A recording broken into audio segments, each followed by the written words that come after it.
Madame, monsieur, bonjour et bienvenue sur le JTT, le petit point d'information made in Trash Talk. Allez, on se réveille tranquillou en vous faisant la bise. On espère que soit vous avez bien apprécié les matchs de cette soirée, ou bien que vous les découvrez au petit réveil. C'est le petit JTT et on va devoir quand même se pencher sur les Clippers. Alors, ne vous inquiétez pas, il y aura un vrai grand format qu'on fera notamment avec Alexandre et Léonce, la team apéro qui sera là pour discuter justement de ce qui se passe avec les Clippers, puisqu'on passe officiellement à 9 défaites de suite. Ça commence à devenir très tendu du côté de Los Angeles, enfin en tout cas chez les Clippers.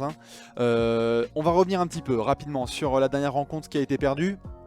C'était à New York, défaite face aux Knicks. Alors on vous montre quelques stats rapidement sur ce match. Donc défaite 107-85, terrible au niveau offensif pour les Clippers. Hormis Blake Griffin qui met 21 points, il prend 6 fautes et il se fait donc exclure du match.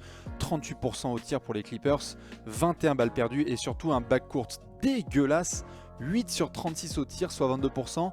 Pourtant, Patrick Beverley était de retour. On sait que c'était le retour très attendu de Pat Barbelé, comme on aime l'appeler, puisqu'il n'était pas là lors des dernières rencontres, il était blessé. Mais Austin Rivers, Lou Williams et Patoche n'ont pas du tout été présents. En face, Kristaps Porzingis a fait le boulot avec tous les copains de la Knicks Nation. Donc du coup, on passe à 9 défaites de suite. Ça commence à sentir le pôle emploi pour notre ami Doc Rivers, bien fort comme il faut. À notre avis, dans le bureau de Lawrence Frank et de Jerry West, ça doit pas mal pianoter au niveau des potentiels coachs qui doivent être sur le marché.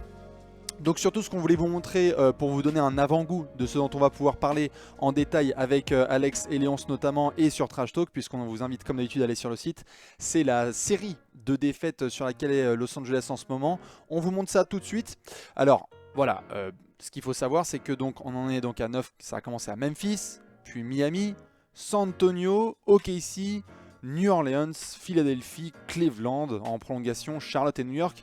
Celle qui est très dure évidemment c'est celle à Cleveland, puisque c'est vraiment un match qui est assez bien joué de la part des Clippers et qui finalement est perdu un peu au finish. Pareil pour Philadelphie, Miami aussi on l'avait vécu en direct.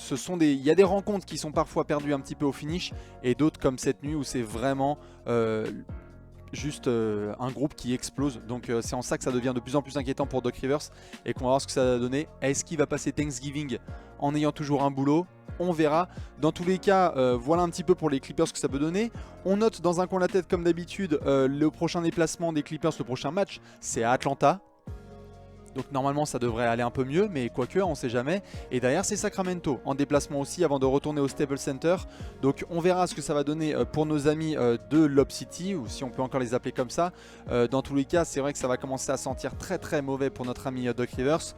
Blake Griffin qui a été très frustré aussi par la présence de Porzingis qui lui a fait un petit peu la totale. Donc forcément pour lui c'était un peu compliqué. Et puis DeAndre Jordan et tout ça, inutile de vous faire des petits trailers. On va en reparler en long et en large dans un vrai apéro gros format avec Alexandre. Nous comme d'habitude vous savez comment on fait avec la petite formule. On vous souhaite un excellent réveil, petit café, petit JTT. Et on se retrouve prochainement pour un prochain JTT. Bon courage aux fans des Clippers et à très vite. Ciao.